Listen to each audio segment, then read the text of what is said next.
Exercise 1 of miscellaneous exercises, page 1. Here we go.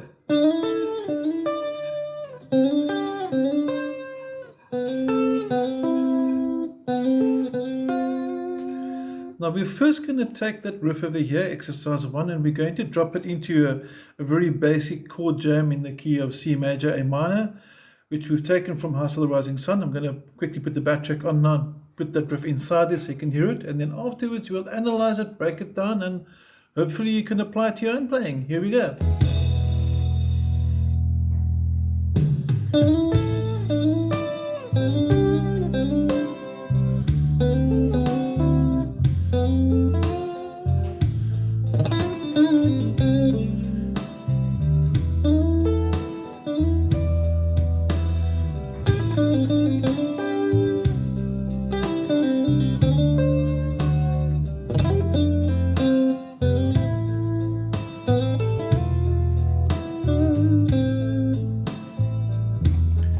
So we first play through the riff like this, as we're going to break down, and then we used a bit of an improvise. And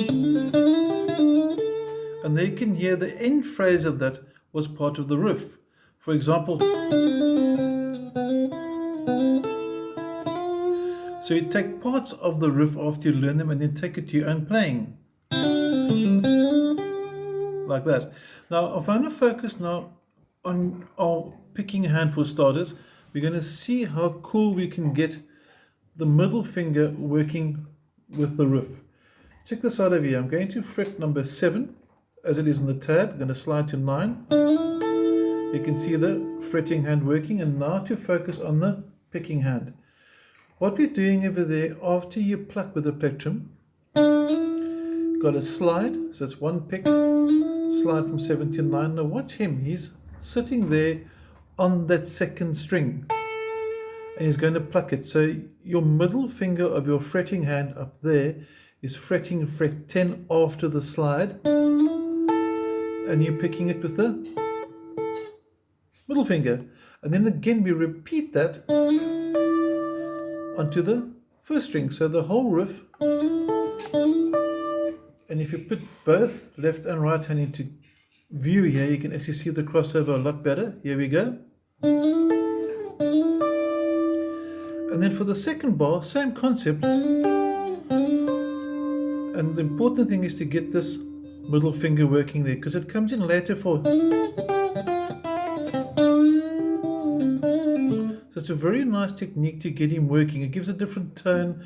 Obviously the softness of the finger gives a different tone to the harshness of a pick. So it's nice for double stops, nice for crossing strings, very nice for. And there, for example, I'm using the finger and the pick at the same time. But back onto the phrase. I'm going to focus now more onto the fretting hand, so you can just get to know the notes. It's all in the key of C, A minor. So we're going to start from fret 7, first finger, slide up to 9. There's that middle finger on the second string, and then onto the first string. That's your first bar. Second bar, same concept, just 2 frets down, which we call a tone down. Now the next one's going to be slightly different. It's not going to have a 2 fret slide, but only a 1 fret slide. And the reason for this is, if we did a 2 fret slide from here, that note's not in the key of C, it's B flat. It's not in the key of C, so you have to go from fret 4 to fret 5 to stay in the key. Now also, as an exercise, we decided not to do the predictable like I just did, but actually skip a string this time and do the reverse of it. So this time, instead of going to the second and then the first, we went to the first and the second. Then repeated it. And we stopped on that note there because that's an F note which happened to coincide with the F chord in the song I used for the backtrack. So it's very important to know your chord tones, in other words the notes you are available to you in the chord being played, and to make sure your target note, the note you finish on, is part of the chord. There's F, there's my note, same note, and that's why I stopped in it. So slow motion, if you want to play it with me. 2, 3, 4.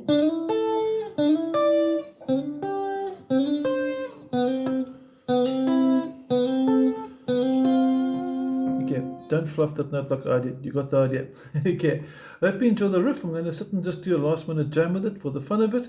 I'm going to go a bit more scales, and I want you to notice also carefully the finger being used over here, and also watch how when we go from a normal minor pentatonic, for example, into using the drift. That's part of it. That's part of what we just learnt. I can then also do and do little double stops like that. So we're going to get creative with it, but let's play further.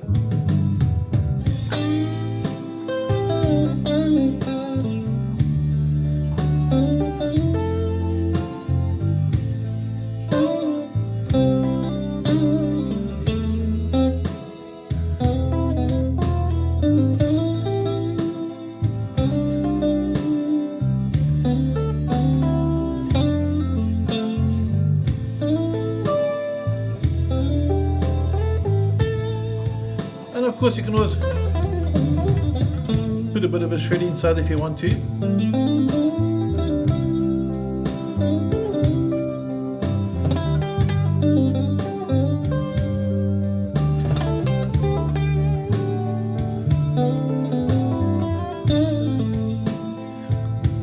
So I hope you can recognize some of the phrases you just learned in exercise 1 as being used into the improv there. The scales we used are basically your A minor pentatonic, and the little fast part was the diatonic. But that's a study for another day. The purpose of this video is to get this working.